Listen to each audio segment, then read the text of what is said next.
Halo semuanya, perkenalkan saya Laura Kristina dengan NIM 243010500313. Di video ini, saya akan memaparkan proses pembangunan jaringan perusahaan PT Kelompok Jaringan Digital. Topologi yang saya bangun terdiri dari 3 router, 2 switch, 4 PC, dan 2 server. Pertama, saya akan menjelaskan proses penghubungan perangkat. Di kantor pusat, interface Fast Ethernet 0/0. Pada router HQ akan saya hubungkan ke switch HQ melalui port Fast Ethernet 0/1. Dari switch tersebut, koneksi diteruskan ke PC HQ1 melalui Fast Ethernet 1/1 ke Fast Ethernet 0. Kemudian, ke PC HQ2 melalui port Fast Ethernet 2/1 ke Fast Ethernet 0. Dan server internal melalui Fast Ethernet 3/1 ke Fast Ethernet 0. Di kantor cabang, router branch juga terhubung ke switch branch melalui Fast Ethernet 0/0 ke Fast Ethernet 0/1. Dari switch, kabel diteruskan ke PC branch 1 melalui Fast Ethernet 1/1 ke Fast Ethernet 0. Dan untuk menghubungkan switch branch ke PC branch 2, digunakan port Fast Ethernet 2/1 ke Fast Ethernet 0.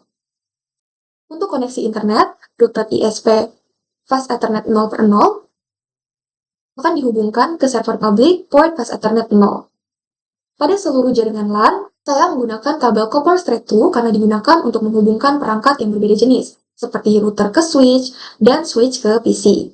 Khusus untuk router ISP ke server publik, saya memakai kabel copper crossover karena keduanya merupakan perangkat sejenis sehingga koneksi dapat berjalan langsung dan stabil.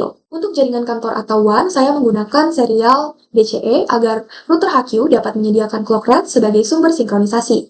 Pada bagian ini, router HQ serial 2 akan terhubung ke router branch serial 2 dan router HQ serial 3 akan terhubung ke router ISP serial 2. Sekarang kita masuk ke konfigurasi LAN dan DHCP. Sebelumnya, di sini saya telah melakukan konfigurasi untuk mempersingkat waktu.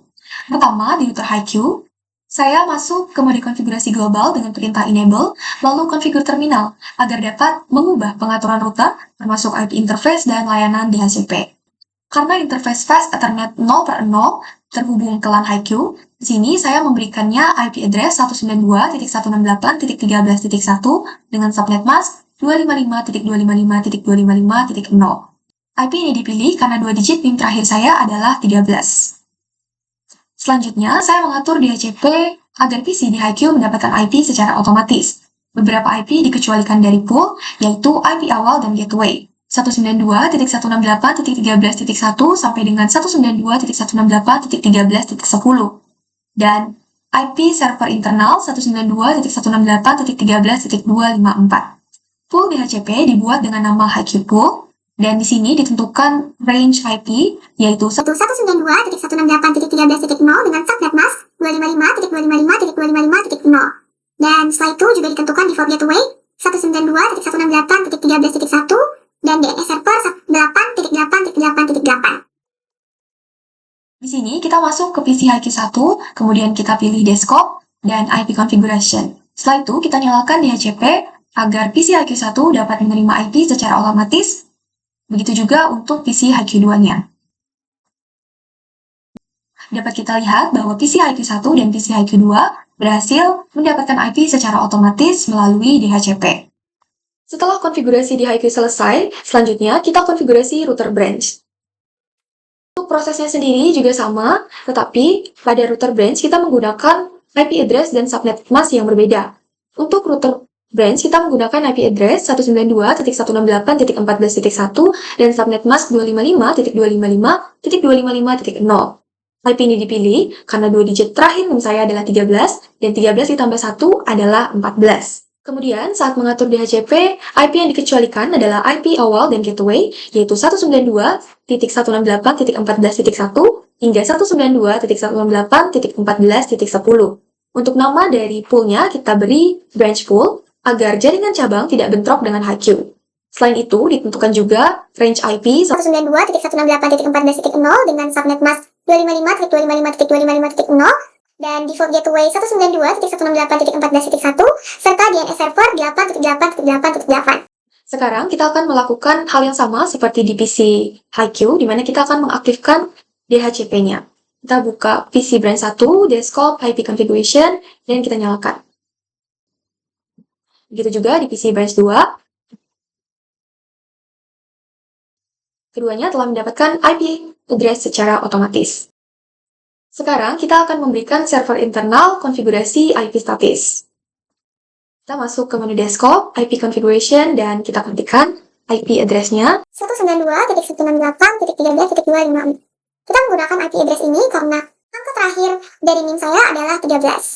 Untuk subnet masknya menggunakan 255.255.255.0, kemudian default gateway-nya kita masukkan 192.168.13.1, dan DNS servernya adalah 8.8.8.8. Sekarang kita masuk ke konfigurasi konektivitas antar kantor menggunakan BGP. Karena router HQ dan router branch berada di autonomous system yang berbeda, kita perlu menentukan nomor AS sesuai ketentuan soal.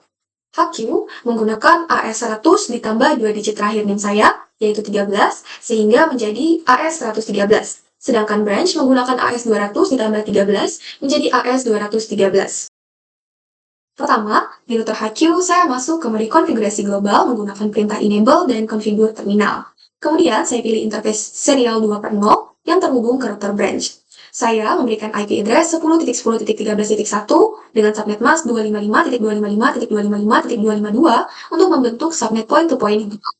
Lalu, mengatur clock rate 2 juta per bit karena sisi DCE bertugas menyediakan sinyal clock agar komunikasi serial antar router tersinkronisasi dengan benar. Selanjutnya, saya mengonfigurasi BGP dengan perintah router BGP. Saya menambahkan jaringan LAN HQ ke BGP menggunakan network 192.168.13.0. Jaringan internal HQ dapat diumumkan ke router tetangga. Kemudian, saya menentukan router tetangga menggunakan neighbor 10.10.13.2 dengan remote AS 213. Baik, selanjutnya kita akan melakukan konfigurasi interface serial router branch ke router HQ dan BGP. Sekarang kita pilih router branch. Nah, di bagian sini, prosesnya sama, tetapi menggunakan IP serial yang berbeda, yaitu 10.10.13.2 dan AS213. Jaringan LAN branch 192.168.14.0 dimasukkan ke BGP, dan router HQ ditetapkan sebagai neighbor dengan AS113. Langkah ini digunakan untuk memastikan bahwa kedua jaringan internal dapat saling mengetahui rute masing-masing. Setelah konfigurasi selesai, saya akan melakukan uji koneksi dengan ping di PC HQ1 ke PC branch 2. Di sini kita buka PC HQ1, kita pilih desktop, command prompt, dan kita ketikkan ping 192.168.14 dan 14. Hasilnya seperti ini, kita pilih sekali lagi, ini 192.168.11.12. Hasil repli menunjukkan bahwa BGP berjalan dengan baik, rute antar kantor sudah terbentuk, dan kedua jaringan dapat saling berkomunikasi dengan lancar. Selanjutnya, kita masuk ke tahap konektivitas internet untuk memastikan router HQ dapat terhubung ke router ISP sebelum NAT diterapkan. Pertama, pada router ISP, saya mengaktifkan dua interface, yaitu interface serial 2/0 yang saya beri IP public 203.0.113.1 sebagai jalur komunikasi menuju router HQ. Lalu, pada interface fast Ethernet 0/0, saya memberikan IP address 8.8.8.1 sebagai gateway menuju server public. Setelah itu, saya menambahkan 3 static route. Yang pertama, default router menuju internet melalui fast Ethernet 0/0, dan 2 router menuju jaringan perusahaan pusat dan cabang. Kemudian, pada server public, saya mengatur IP statis 8.8.8.8 dengan subnet mask sebagai berikut, default gateway 8.8.8.1, dan DNS server 8.8.8.8, sehingga server dapat diakses dari luar jaringan lokal. Nah, selanjutnya saya akan melakukan konfigurasi interface serial router HQ ke router ISP. Interface ini saya beri serial 3/0 dan saya beri IP address 203.0.113.2 dengan subnet mask 255.255.255.252. Karena router HQ berada di sisi DCE, saya juga memberikan clock rate 2 juta per bit. Kemudian, saya juga menambahkan default route menuju ISP dengan alamat 203.0.113.2. Lalu, saya juga menambahkan default route menuju ISP dengan alamat 203.0.113.1. Nah, sebagai verifikasi awal, di sini saya melakukan tes ping dari router HQ ke 203.0.113.1 untuk memastikan link serial tersambung dengan baik.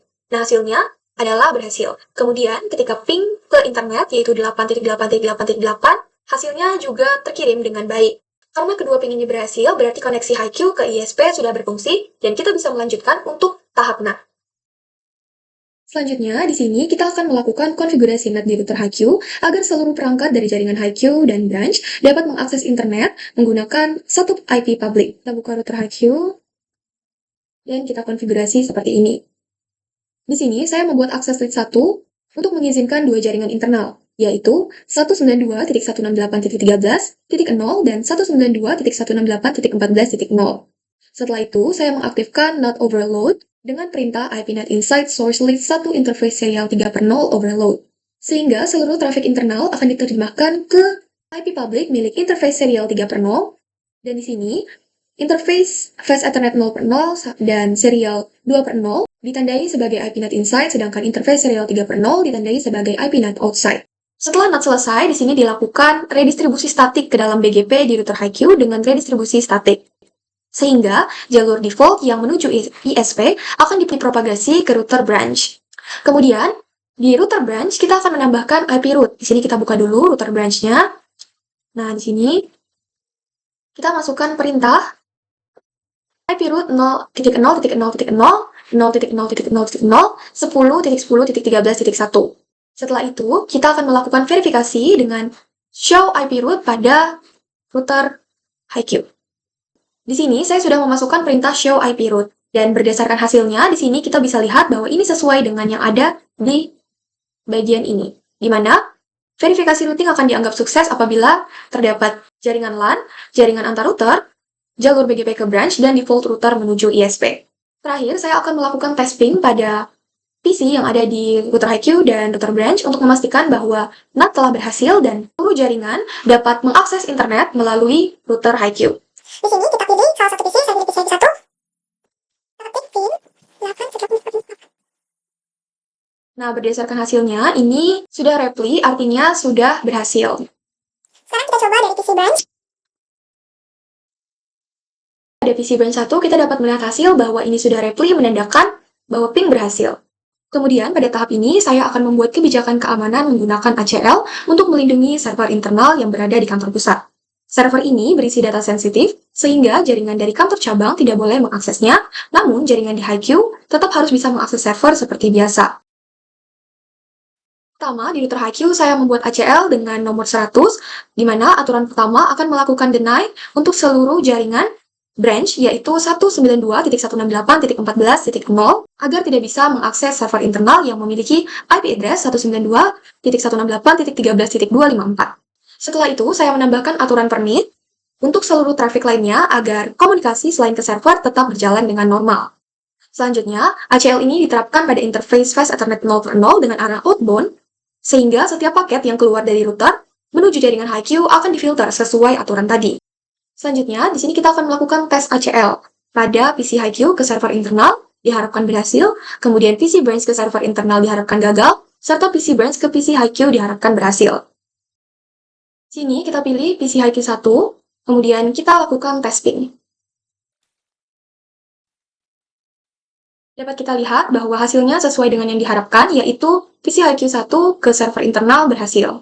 Selanjutnya kita masuk ke PC branch 1. Kemudian kita ketikkan ping yang sama, yaitu ping ke server internal. Nah, sesuai dengan hasil yang diharapkan, di sini PC pada jaringan branch tidak bisa mengakses server internal. Dan yang terakhir, kita coba ping untuk memastikan apakah PC branch tetap bisa mengakses perangkat lain yang ada di jaringan HiQ. Pin 192, 168, 12, 11. Ping ke PC 1. Oke, dari hasilnya ini berhasil, yang menandakan bahwa ACL yang kita terapkan dapat berfungsi dengan baik dan sesuai. Dan pada tahap akhir, saya menerapkan manajemen bandwidth di switch HiQ dengan tujuan untuk membatasi kecepatan jaringan pada port yang digunakan PC karyawan, agar tidak melebihi 10 Mbps. Konfigurasinya kita lakukan dengan masuk ke interface Fast Ethernet 1/1 dan Fast Ethernet 2/1. Pada masing-masing port, saya mengatur kecepatan menggunakan perintah 10, lalu membiarkan mode duplex auto agar switch menyesuaikan metode transmisi secara otomatis. Setelah konfigurasi selesai, di sini kita akan memverifikasi di packet tracker apakah memang benar port sudah berubah menjadi 10 Mbps melalui config, kemudian Sini kita pilih fast Ethernet satu persatu dan bisa kita lihat di sini sudah 10 Mbps dan auto. Begitu juga yang 21-nya 10 Mbps dan auto. Ini artinya pengaturan bandwidth sudah berhasil dan diterapkan sesuai dengan ketentuan soal. Demikian presentasi dari saya mengenai implementasi jaringan di PT Kelompok Jaringan Digital. Terima kasih dan selamat pagi.